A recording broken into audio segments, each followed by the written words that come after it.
Welcome, modern day mystics, fellow truth seekers. James and Justin back again with another reaction video, and in this one we're going to be taking a look at another Rupert Spira video. This one is entitled "Time is Never Actually Experienced." It's mind-blowing. You know, I watched this first. It came up on my Facebook feed, so I sent it to you. But I watched it, went to bed, didn't really think much of it, and then over the course of the night, I must have been dreaming about it or something, because I woke up the next day and I was like, that's pretty profound, actually, when you have time to process what he says. Yeah. Well, without further ado, let's take a look.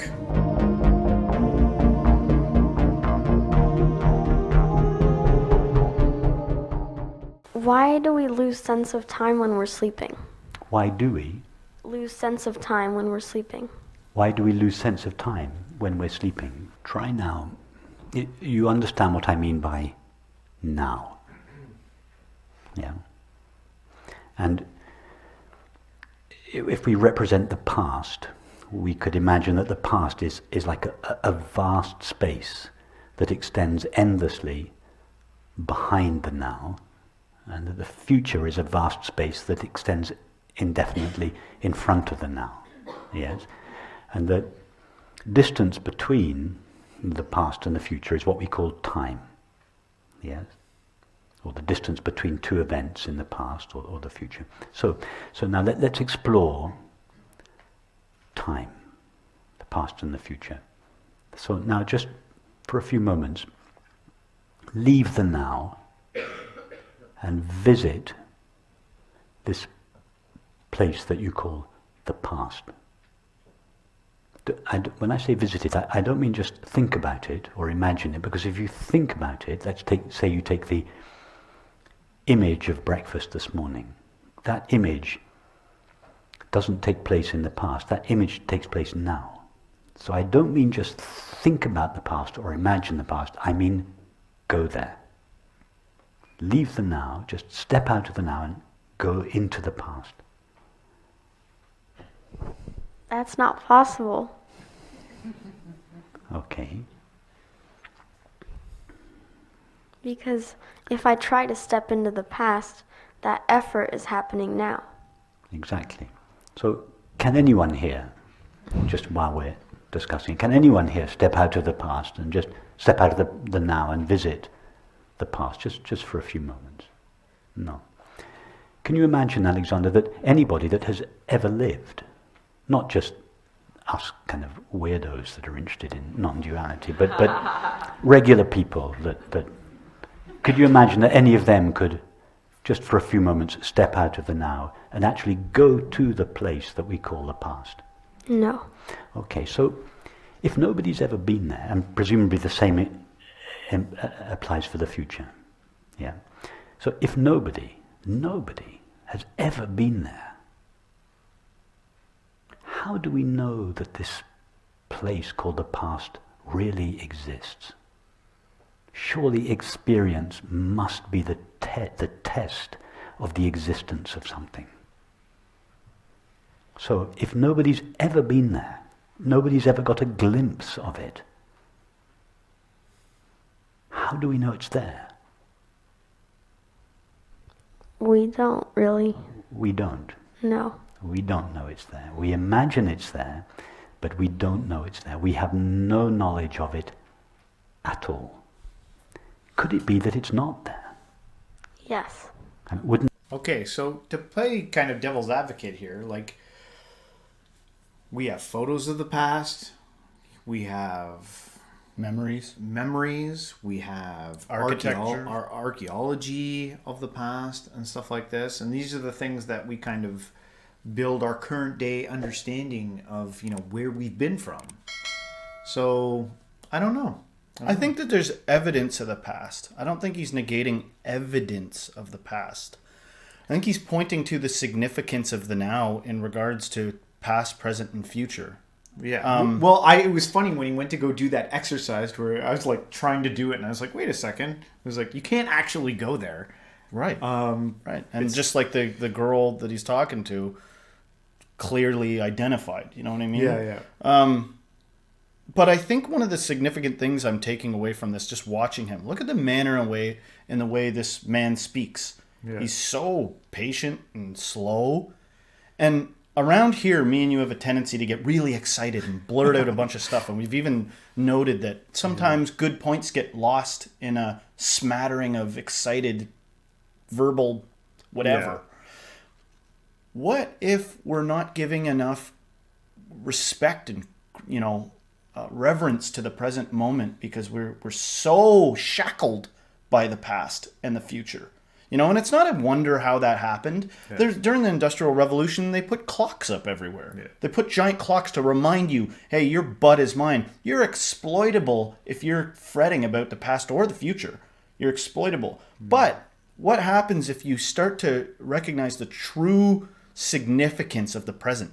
That is tougher than I think many people are sometimes even willing to admit. Agreed. My first note when I watched this video the first time was that, man, so much of my life is spent in the past and in the future, thinking about like where I gotta go, what I gotta get accomplished.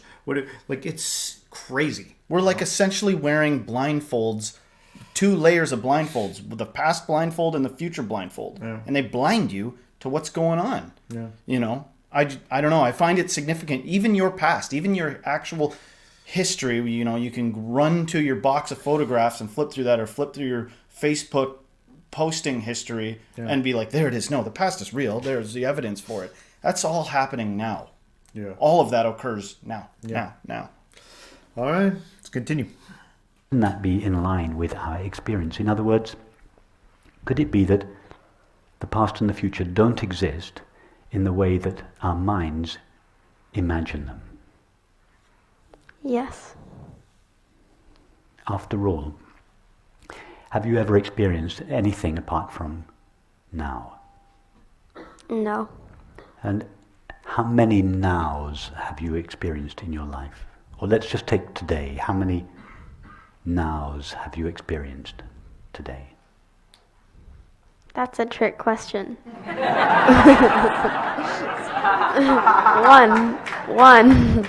One. Yeah, so all your life, you're only going to experience one now. Yeah? Yes. And that now, we've already discovered that, contrary to popular belief, the now is not this fraction of a moment sandwiched between these 2 vast spaces of the past and future. The vast spaces of the past and future aren't there. So now is not a moment in time.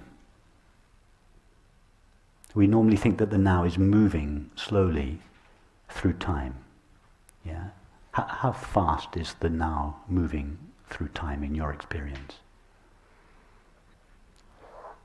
It's another trick question. It's not moving. It's not moving. It's not going anywhere. It hasn't come from anywhere, and it's not going anywhere. So this now is the only now there is. And this now... Yet again, one of the great impediments that rears its head from being able to tolerate a truth like this, to me, would be trauma. Would be someone that was like, stop yakking at me about the present. I want to get out of the present. I'm in pain in the present, moment by moment. Like, I know that's kind of an ugly fact to look at. Yeah. Well, no, I was thinking the same thing. But more so along the line of having a past negative experience and how it influences your now. It's residing in your body. You're reliving it in the now. Yeah.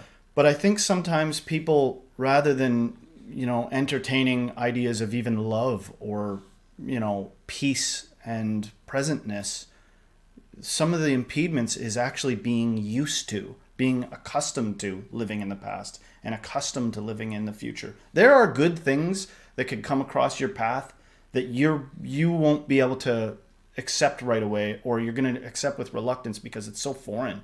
Good things. Yeah. Like, imagine your heart starts opening up. Let's imagine for a minute that there's something to chakras, and you're at the point now where your heart chakra is opening up. Yeah. Something that later on you'll be full of gratitude for having done, or full of peace for having, lived, being processed in you. upon first contact, you might be like, oh man, it's like, feels sort of like heartbreak. It feels sort of like sadness, all this gushiness. Think of how the walls people build up to that. Yeah. Just check comment sections of any internet post. There's cynical, vicious people, not for no reason, not because they didn't grow up in hell, not because they didn't, weren't ever allowed to even be in touch with their own humanity. But if you can lop off those, those outgrowths of being obsessed with the past and the future and actually get in touch with the now, it's like, what's possible? Now is not a moment in time. How long does this now last? It's eternal. It's eternal. And you understand that by eternal doesn't mean everlasting in time. It means ever present now. So if we're just simple and we just stay with the facts of our experience, time is never experienced.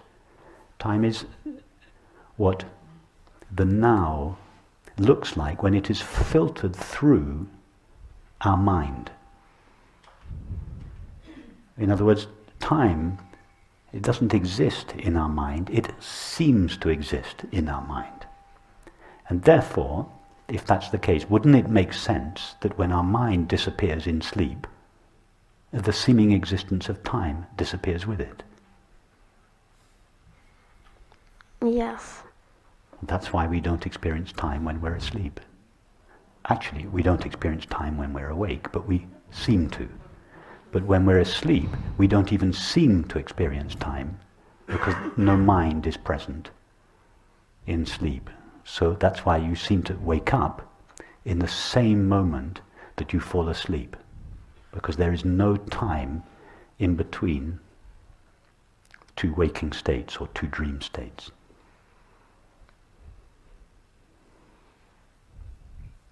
Okay. That's confusing, but it makes sense. It's confusing that it makes sense. No, it's confusing, but it makes sense. It's confusing, but it makes sense. Yes. Yes, it's exactly.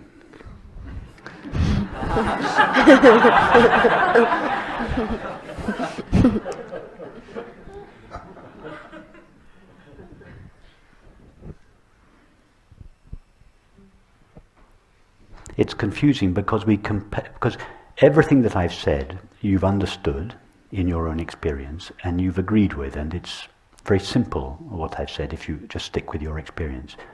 But when we compare that with the way reality seems from the point of view of the mind, it conflicts with the mind's view of reality. So it is the mind that superimposes its own limitations on reality and makes reality appear in a way that is consistent with those limitations. Just as I said this morning, if you put on a pair of orange sunglasses when you're skiing, you very quickly forget that you've put the glasses on and the snow appears to be orange. You think the snow is orange. Oh, it's such a major issue, what he was saying there, that the mind is limited, so it superimposes onto reality. It makes it adjust to its limited facet. And think about that. That is like so deep and profound. Well, the rational mind in me is like, imagine the blind spots that are going on. But I feel like a wiser person than me might interrupt and be like, the blind spot. Not the blind spots. There's one big one. Yeah.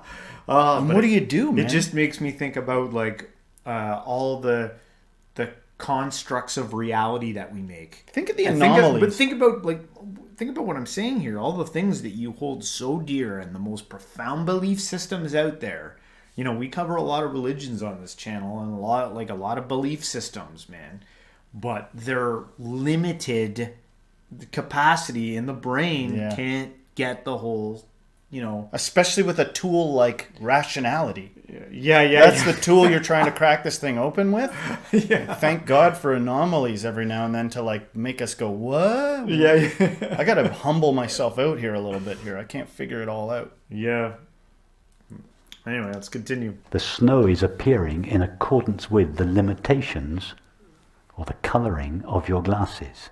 But because you have forgot that you are looking through this limited medium, you think that the orange colour belongs to the snow. Now, each of our minds is a limited medium. Our minds are the orange glasses, but the orange colour is time and space. That's the tint of our minds, time and space. So when consciousness looks through the time and space glasses of our mind, it sees a four-dimensional world, 3 dimensions of time and 1 dimension of space. And we think time and space belongs to the world. No, it doesn't. Time and space are the orange glasses through which consciousness is looking at eternity. That's what I meant when I said sometime today or yesterday that the world, as we normally see it, is a reification or an objectification of the limitations of our mind. The limits that we seem to see in the world belong to the glasses of the mind through which we perceive. If you take away the limitations of the mind through which we perceive, what is out there is eternal, infinite awareness, or God's infinite being. And that's what the Sufis mean when they say everything is the face of God. It's what William Blake meant when he said, when the doors of perception are cleansed, everything will be seen as it really is, infinite. The doors of perception, that's the glasses of time and space, through which, that's the doors of perception. When the doors of perception are cleansed, when the mind is cleansed of time and space, what seemed to be finite will be seen as infinite, in religious terms, as God's face. And what does that look like? Good question. I know you can't see it technically. No, you can't see it, but you know it through the experience of beauty. That's what the experience of beauty is. That's how you experience it. And in exactly the same way that when your relationship with other people and animals are cleansed from the limitations of the mind, what seems to be a relationship with an other is felt as love, or closeness, friendship. okay, so you mean it's the same beauty as like looking out the window and admiring the mountains? It's the same. When you experience beauty in any form, that is reality, eternal, infinite consciousness filtering in to your finite mind. Beauty is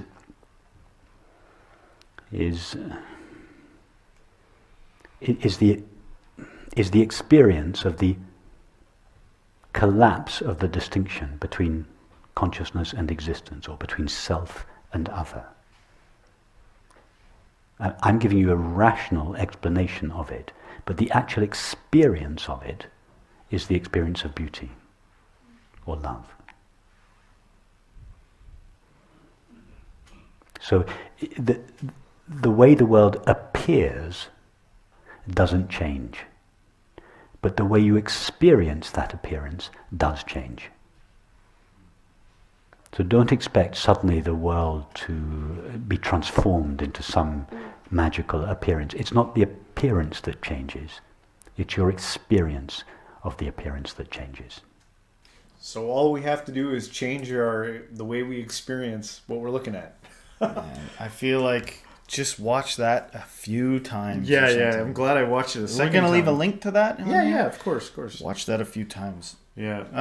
But I always try to speak for those that, have a differing opinion, no matter what it is. And I can imagine somebody being like, don't remember Matt Damon in Good Will Hunting when he's like, "Don't mess with me, man." Yeah, and the yeah, guy just yeah, wants yeah. to give him a hug, and he's Yeah, like, yeah. "Don't mess with me." I feel some people are so betrayed by life that they're like, "That sounds beautiful." Yeah, that sounds stinking beautiful. That's just the way I'm looking at it. But life has been hard to me, Yeah. and so I don't know, man. I'm glad that we have an opportunity to like promote something like that. Share it around if you've got that and you think that there's some people that could benefit, but relinquish your need to have the outcome be the way you want it to be. Yeah. Sometimes it's just good to... I didn't realize the significance of this video till after I watched it and I woke up the next day. I was Yeah. like, wait a sec. There's something important about that. And I Yeah. don't even claim to fully understand it. Yeah, me too. Yeah, it's something I just got to continue to chew on. Good stuff, and hopefully you guys liked our reaction on this. Leave a comment what you think. We'd love to know what you guys think about it. And when we do these reactions, I love the fact that we have such a vast, diverse audience out there. And my hope is that people from all different types of walks of life can experience a reaction like this and come and on anything we do, not just Rupert Spira videos, anything that we do. So yeah, hopefully you liked it. If you did, don't forget to hit a like, subscribe, share this with a friend, and everyone until next time, Stay spiritual.